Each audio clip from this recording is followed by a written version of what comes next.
Boeing, the plane manufacturer behind many of the world's commercial flights, is currently facing serious safety questions. Now, just this weekend, a Boeing plane turned around after an engine cover fell off in the US city of Denver. Now, this is just one of many incidents that have plagued Boeing recently, and we have to talk about it. And I think it's because it's flying. It's something that everyone kind of can tap into. I'm getting on a plane today. Okay, so maybe this isn't the podcast episode to listen to when you're on the plane, but let's assume we're on the ground. I don't think that anyone's nailed how to explain this properly. Where can we start with this story? I think probably just by explaining the company, Boeing. Okay. And I'd agree with you, the explainer part. I think that this is a story that has gone on for so long. I personally haven't been able to get a foothold into it. You know, sometimes you need a part of the story that you can latch onto. But there have been so many kind of disparate incidents that have happened. So I thought I want to bring it all together and start at the beginning. So, Boeing. Boeing was worth around $112 billion US at the end of 2023, and it has around 170,000 employees. Lots of employees. Yeah, big company. Essentially, it makes planes. So Boeing and the Europe-based Airbus are the world's leading manufacturers of commercial passenger planes. Essentially, if you've ever flown, either short or, long-haul flights, you've probably flown on a Boeing flight. And you might not have known it because we're not talking about an airline that says Boeing. We're talking about the people that are making the planes that will then have Alaska Airlines or other airlines plastered on the front of it. So you might not even know you're on a Boeing plane. Right. Because you usually are. Because the airlines just buy the planes off the manufacturers, give them a lick of paint and use them in their own fleet. Yeah. So why then is a plane manufacturer in the news? So it starts back in January when an Alaska Airlines flight was traveling between the US states of Oregon and California. Now, this plane was a Boeing 737 MAX 9.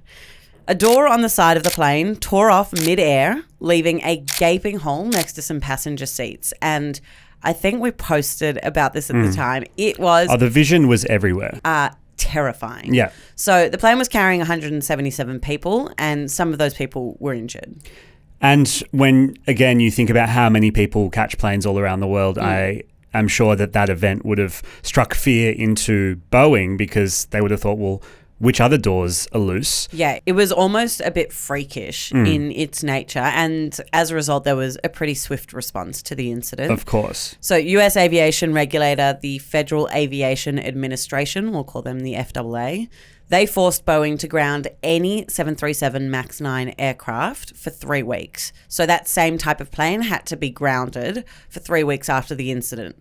It also told Boeing to stop expanding production of the MAX 9 planes. And that's a pretty dramatic response. Yeah.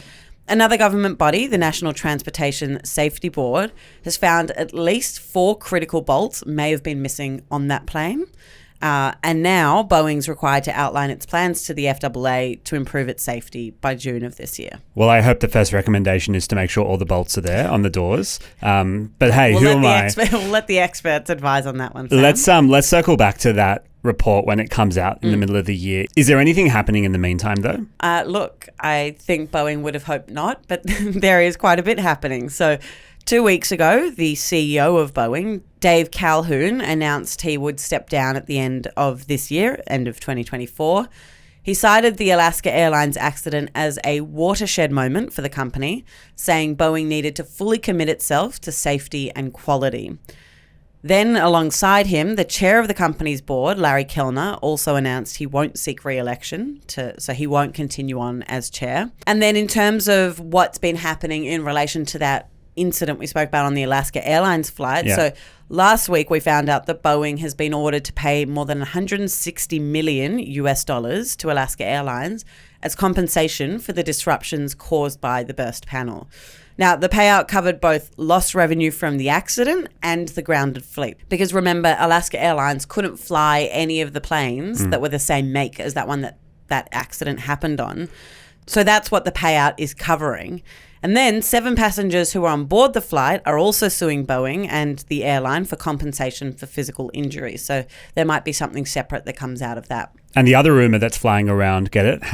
The other rumor that's flying around is that Alaska Airlines could also be suing Boeing for the reputational damage and the loss of business that they saw after that event. I mean, you know, consumer confidence is largely based on an airline's track record. Yeah, I went through a stage in my life where every time I got on a flight, I would look up the safety rating of the airline until I had a domestic flight in a country overseas, and I wish I hadn't have looked, and now I don't look anymore because I thought I was going to die the whole time. And you can see on the stock market with whether it be Qantas safety issues or Malaysia Airlines safety issues over the years, there's a clear correlation between the financial performance of a company and their safety, as there probably should be. But Boeing's don't stop there, do they? No. So since the Alaska Airlines flight, there have been other incidents involving Boeing aeroplanes. So last month, a Boeing 787 flight from Sydney to Auckland experienced a sudden mid-air drop that injured around 50 people. While the flight landed safely, and that's important to acknowledge, passengers on the LATAM Airlines flight said that they felt a strong shake, which the airline later said had been caused by a technical fault. Whether or not that's what happened, we don't know. An international investigation remains ongoing into that matter. But if that wasn't enough, then over the weekend, as I foreshadowed at the beginning, a flight in the US city of Denver was forced to turn around due to an engine cover issue. What is an engine cover issue, you might ask? It's just the thing on top of the engine, I think. Yep, that protective cover of the engine actually fell off during takeoff. So perhaps some more missing bolts. Perhaps, we don't know. Again, an investigation is ongoing into what happened there, but we do know that the cover hit the wing flap of the plane before it landed. Right. So it would have been kind of scary to be on board and see that. So this paints a not so pretty picture for Boeing, and it seems like there's now a number of investigations the company's having to deal with into what's gone wrong. Do we have any sense of what the problem is here? Is this a matter of just lightning strikes twice kind of thing, or Malaysia Airlines? Yeah, or is there a more endemic problem with Boeing aircrafts? Look, I don't think I'm in a position to answer this. I think that the only clues we might get, and they are allegations, I'm going to say that at the outset, have come from a former Boeing employee who was a whistleblower. So a whistleblower is someone that shares publicly information that is meant to be kept private. So in recent years, this former Boeing employee gave evidence against the company as part of court proceedings. His name was John Barnett. He worked for Boeing for 32 years. And he alleged that 25% of oxygen masks on the planes wouldn't work in an emergency. He claimed he repeatedly raised concerns about safety and about cost cutting on the production line, but he then alleged that he was ignored and that those concerns never went anywhere. So Barnett was actually found dead in South Carolina last month. And so what happens from there, we don't really know.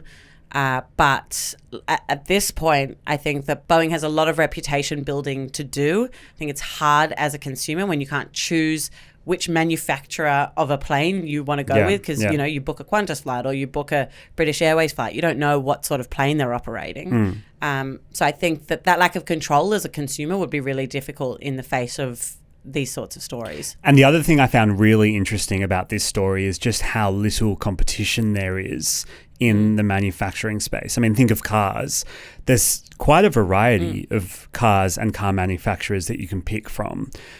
With planes, you don't know the model unless you're doing your Zara Seidler research and Googling the model of the plane you're about to fly on. But also there seems to be these two major competitors and not much else for all of these airlines that we use. Sounds like we have a new business idea. That's right. And if you're an airline looking to diversify, then TDA can supply you with an aircraft. We're looking to diversify the business at this point in time. And, you know, why not? Everything's on the table. That's all we've got time for on today's episode of the Daily Aus. Thank you for joining us. We really appreciate it. Share this podcast with a friend if you want to prevent us from going into airline manufacturing. We'll be back again in your ears tomorrow morning. Until then, have a good day and fly safe.